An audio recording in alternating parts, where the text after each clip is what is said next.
thought of Broadway as a beacon, like a lighthouse beacon. I really just get strength for the week, the work week, every Sunday when I come to church and pass the peace and give hugs. This church felt like home. Different people read from the scriptures every Sunday and usher and meet in various ways during the week. So it's a full-time community, I think. The church's roots are very important to me. From the very beginning, our Pilgrim forebears believed that the real church is never the diocese or the synod or any larger body. The real church is always a particular congregation, joined together by a mutual covenant and guided by Christ's real presence. And over the centuries, this commitment to congregational autonomy and liberty of conscience has led us into a growing appreciation for the varied understandings of God's work in the world. The simplicity of the church, page 261, should never be violated. It should never be forgotten that a church of Christ is a company of his disciples joined together in that character only, and that it is not a society to carry out political or moral reforms, or even in its organized capacity to preach the gospel beyond its own ordinances.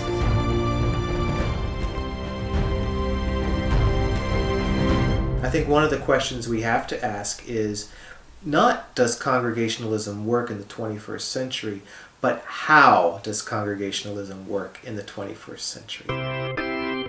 Broadway United Church of Christ, New York City. We advocate social justice for all, and the hospitality we extend, we do so as a sign of God's inclusive love. We teach that evangelism, providing the bread of spiritual and physical life to those in search of it, this is God's mission for us in the world.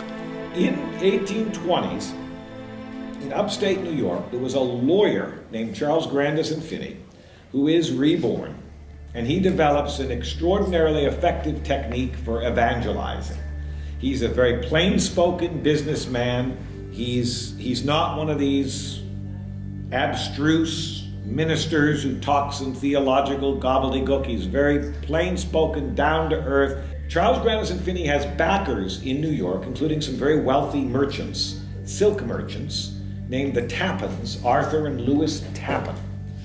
And Arthur and Louis Tappan get together a substantial sum of money so that Finney will be able to evangelize in the city. Okay, this was a reform initiative in the 1830s. The cities, this started in Rochester, New York. Let's bring the gospel to the big city. So they got some money together, they got a piece of real estate, and they built the Broadway Tabernacle, which at the time was the largest structure in Manhattan. And it would remain the largest structure in Manhattan till it was torn down in 1857, and it's way down south of Wall Street. 1835-36, the Broadway Tabernacle is constructed. Dr. Finney is the first unofficial pastor. It's then known as the Worth Street Church and later as Broadway Tabernacle Church. It was originally a theater. It merged with one of those free Presbyterian churches. That's where much of its congregation came from. William Lloyd Garrison spoke there. Sojourner Truth spoke there. Lucy Stone, Frederick Douglass. It is the largest public space in New York City at the time. It seats 2,400 people and has standing room for another 1,500. So it's not unusual for Broadway to be the scene of public gatherings of 4,000 people.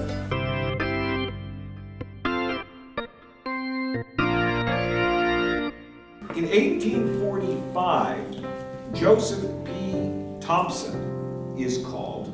He insisted that he would only come if the congregation bought the property that the Broadway Tabernacle was sitting on.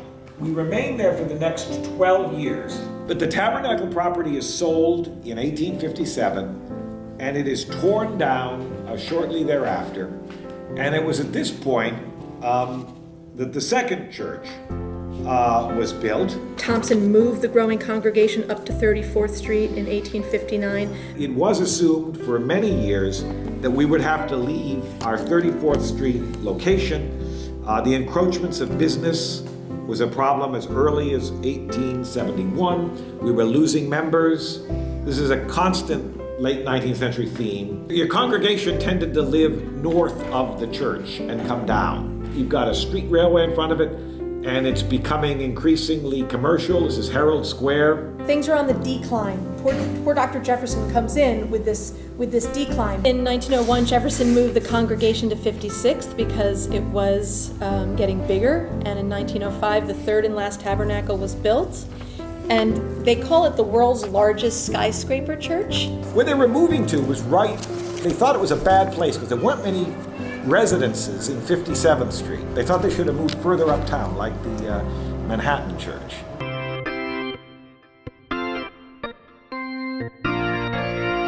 The document that you all should have is the Wade Arnold pamphlet that was handed out, I believe, in 1969-70, when we left the Yes. 57th Street Church. And it's very much about why we became a church without walls. But it includes a pretty good description of the Durgan years. A significant factor in the decision to sell the property was the rise of ecumenism, the God is dead, we had all been told. The local church was anachronistic. We were going to be, sort of doing church in profoundly different ways. Well, now we're 2015 and we're still doing church in profoundly different ways. But Broadway was sort of at the beginning of that wave. Initially, I understand that the decision to sell off the third of its properties was very consciously made in order to free up revenue for the mission of the church, the social justice causes, the coal workers' rights, the women's rights, the African American civil rights movements that were all very much at the forefront of our society in the 1950s and 60s. In many respects, the notion of being a church without walls was a continuing dream.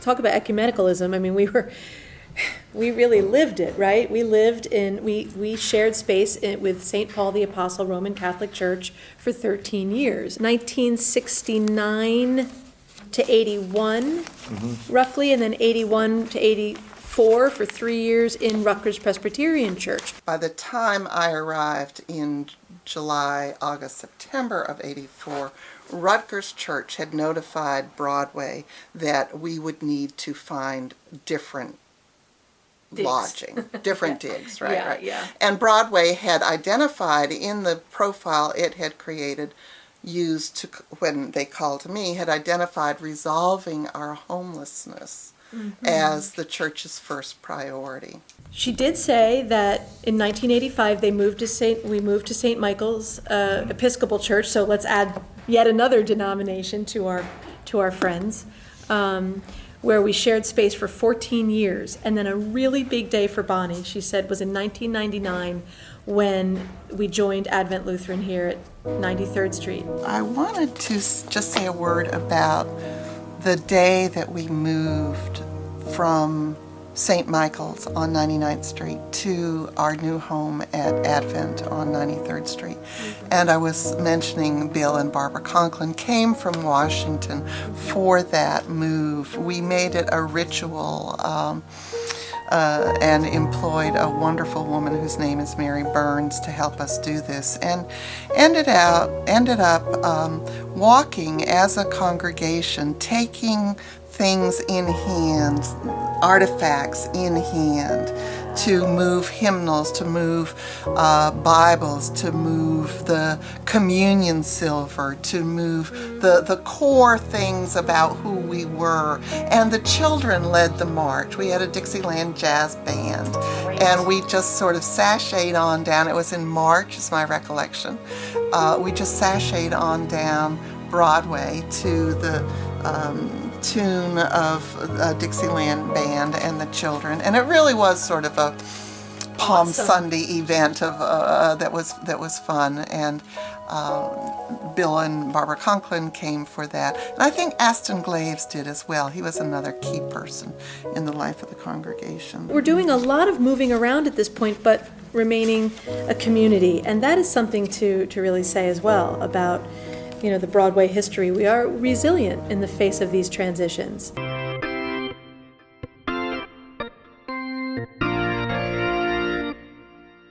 It's been a wonderful congregation to be a part of. Its determination to thrive and survive and persevere and spread its message despite the itinerant nature of its more recent history and the challenges that go with not having one's very own building. What would you say that message is that Broadway spreads, tells people? That the church is the people and the worship of God doesn't require a building. It's the community. Mm-hmm.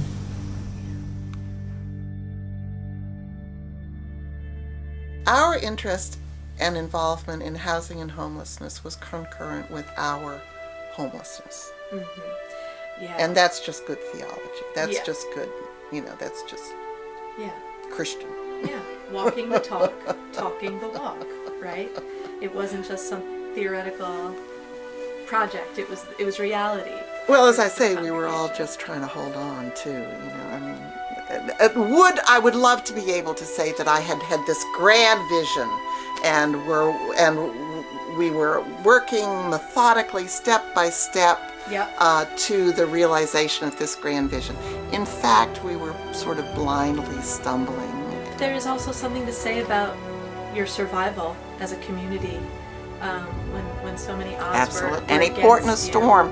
Yeah. Any port in a storm. Yeah, and this has really been Broadway's story from the beginning. To become so identified with place and location and walls is a danger to any congregation in ministry. I think Broadway is much better equipped to embrace the future because of this capacity for being light on its feet than some other congregations that are so reluctant to, encased in stone and slate and worrying about the roof. We do have walls, don't we? Right now we do, yes. Right, but the phrase still speaks to us. It was, I think, brought into service to talk about Broadway back in the 1970s with Larry Durgan, who was the pastor of the Tabernacle when it was sold. And at that point, they literally did not have walls, and so they rented space here and there.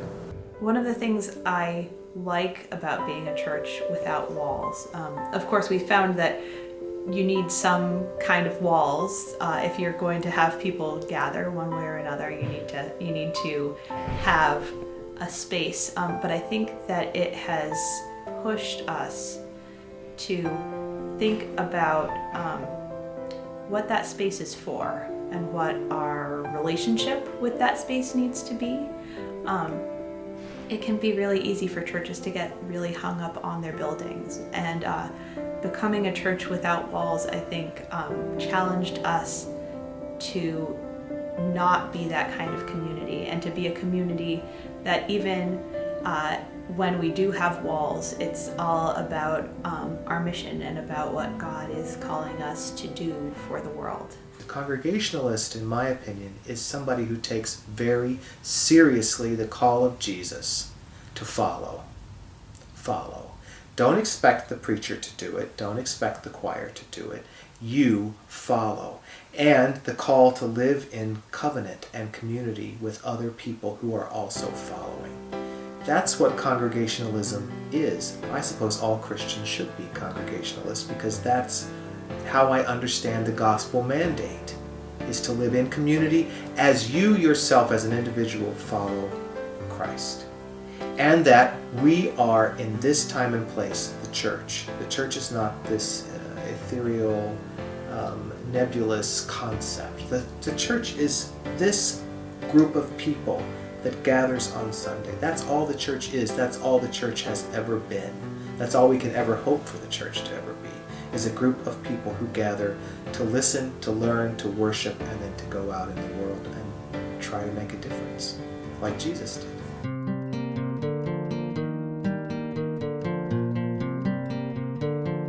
What I remember most about their history, their long-term history, is their involvement in social justice issues. Like I was telling Joe about the Amistad involvement, was that kind of thing. Yes. And their commitment to those issues, the racial issues, the civil disobedience issues, and things like that, which always excited me about this congregation. Bonnie's challenge was to keep the community together through all of these transitions, and I know that was important to her. She also worked with AIDS victims, right? The heyday of AIDS in the 80s, and she spoke very candidly and poignantly about that experience, that it was important to her that Broadway opened the doors to everyone and nurtured folks that were sick. Somehow, there came to be an openness to others on the fringe. You have temperance, you have abolitionism, you have the elevation of the place of women in the society. There was that history with the church. There was preaching against Vietnam. War can be an extremely divisive issue for congregations. Prisoners' rights became of importance. And then, of course, King's work in Washington, 1963 March. Dolores Miller, who's in our class, can actually even maybe speak to that. It was quite a wonderful experience, and it was experience that reflected hope. The church touched many areas of life. There's a Monday evening recreation club for older men and women. There were many older congregants who were retired from the theater, and they developed this Broadway chapel players of actors, and they did many religious dramas. So it was mostly my work with the teenagers and the children too. We had a small Sunday school program that we kept going. There's a very interesting peace declaration signed in the 1930s by over 400 members of this church, which is specifically sensitive to the possibility that some of the young men signing the peace declaration may go off to war. One of the churches Broadway founded was the first Congregational Church of Harlem, which was demolished. The final building was demolished in the construction of the Triborough Bridge approaches. But that congregation that building was burned to the ground in the 1850s by an anti-abolitionist mob. This was a radical congregation. And even more than the specific issues, the right to free speech was honored within this congregation. And they had the Tower League. That probably was before maybe your time. Yeah, just before. That was the young adults. We worked pretty consistently to provide an after-school program for children in the neighborhood. This was 1984-85, so computers were new, and we had a sort of computer lab that was serving the young people. Well, what happened in the Roseboro years was that we made a $50,000 grant to Habitat for Humanity. Mimi Adams was the sort of maternity leave pastor. Okay, all right. And she took the congregation through a process that resulted in it becoming open and affirming. I mean, there was a lot of acceptance of gays and lesbians in the congregation already. I mean, you're right, New York's way ahead. Heather and parishioners welcomed the first of several European refugees. One thing of interest is that in addition to all the social clubs that were going on, they set up the tabernacle for the veterans and the soldiers coming home. Right. And some of the members said how can you preach about pacifism and then turn the place into a canteen? For about 3 years, we were open, let's say every Thursday evening. I could only make it every other Thursday for people from the neighborhood. This was under Aston Claves. He set up these workshops so that people from the neighborhood who were having problems with housing could come in and could get some education. We've got about 50 bag lunches. Each bag lunch has a sandwich. I don't know what's in the sandwich, sorry. And a drink and a box of raisins.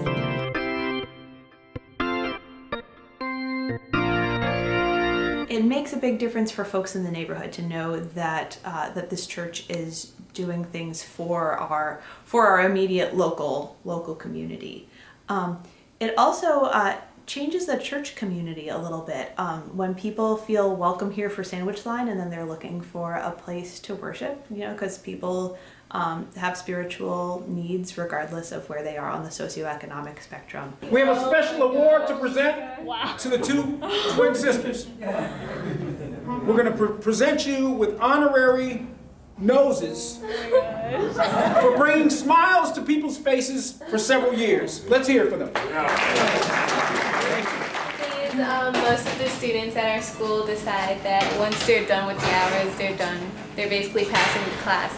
But we really like coming over here because it helps us to realize that, we're so fortunate, and there are other people who just come here for food or to talk to other people and to talk with their friends. So it's really great coming over here every Tuesday and Thursday. It's just a wonderful feeling, really. Hi, my name is Sam Washington, and I am a member of Broadway United Church of Christ, as well as the Sunday building manager.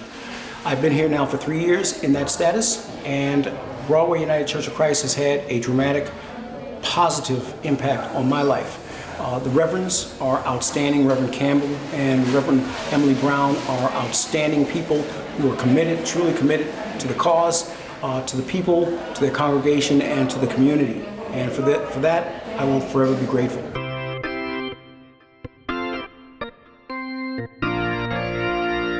There's a legacy of mission in the church that was born out of these great impulses. So some of the missionary things you're talking about are foreign missions that the church engaged in. The church under Dr. Jefferson founded a school in mainland China, which still exists.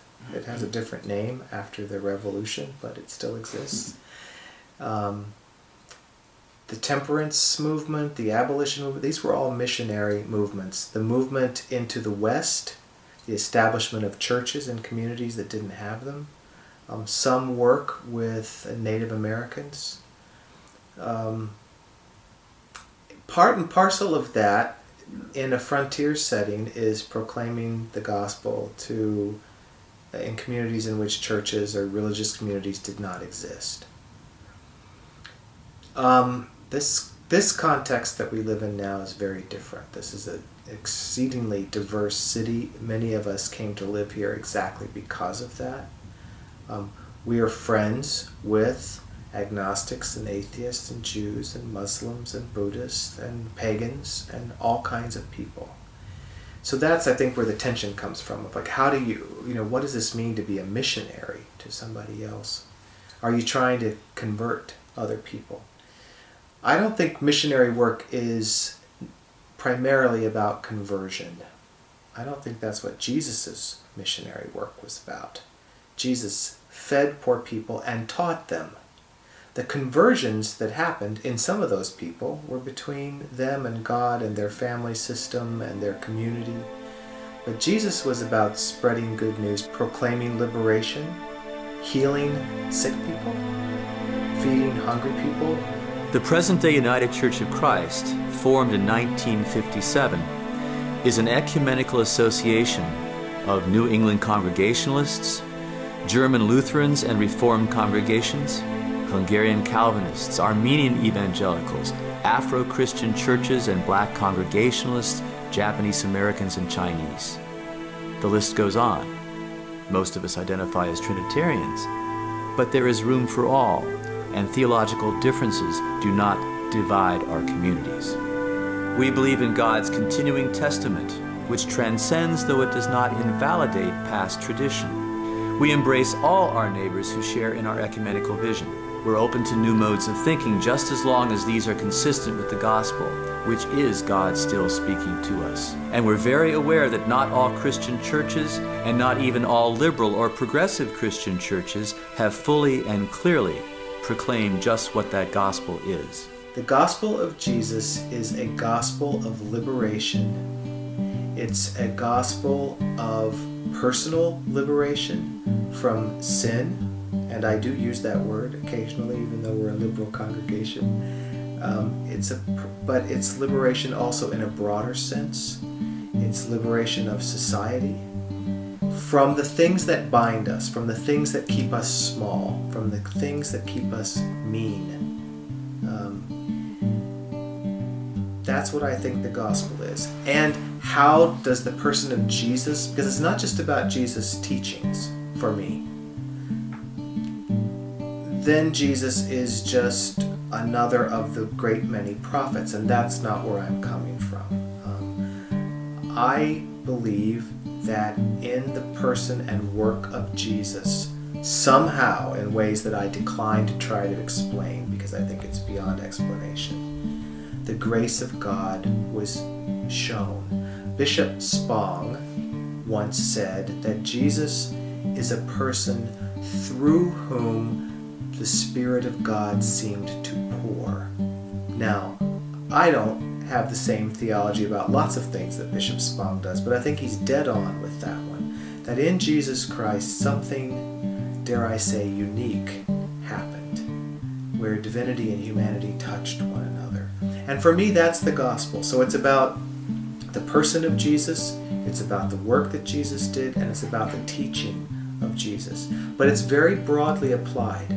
So how I've experienced what I would call salvation need not be the way that you experience it, because it's based on our own experiences of life, our own ability to understand, our own pain, our own suffering, our own hopes, our own desires, our own dreams. And churches get in trouble when they start to dictate.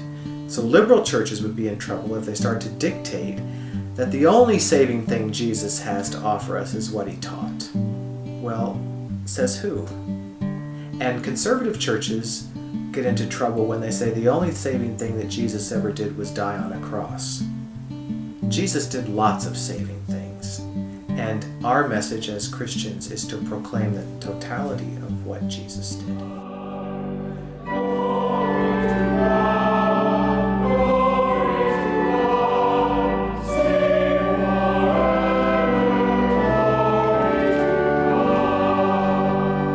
As a child, you go to church, Sunday school. You kind of pay attention. Sometimes you don't. But what sinks in stays forever. I wonder sometimes about the future of interfaith relations. And what I mean by that is not some great synchronistic soup where we are all looking for what do we have in common so we can hold hands and sing Kumbaya. I think I'm not interested in that kind of faith. I am a Christian. But I don't think we live very well with our Muslim neighbors. I think we still live in some tension with our Jewish neighbors. We certainly don't live well with agnostic or atheist neighbors. So how do we continue to follow Jesus and the truth that has been revealed to us, and live and work and maybe even occasionally worship with people who are very different from us? That makes me feel a little uncomfortable. So it makes me wonder if that's not something that the Spirit's calling me out on. That's one area where maybe we're being called to make the borders a little wider. You see that correspondence between what I call our homelessness and the interest in homelessness is so important. You know, what is happening in the life of the congregation that is reflected in the larger community, and what does how do the two inform one another? So there you are on 93rd and Broadway, a neighborhood that during my history with the church over the last 40 years has changed dramatically. I mean, it is night and day. So can Broadway discern God's call in that space and continue to stay light on its feet enough to shift as those dynamics change, while at the same time being anchored in the Word of God, the living Word of God, the two-edged sword. I have great hope for the church. And a lot of my colleagues don't, in all the denominations, not just the UCC. A lot of people my age are like, oh, I hope the pension fund holds up, you know, to get me to the grave. I think God is bigger than that. And I don't know what the future of the church looks like, but I believe that we'll be here, and I believe that Broadway Church will be here. I think if we were really done, we would have been done by now. I don't think we're done.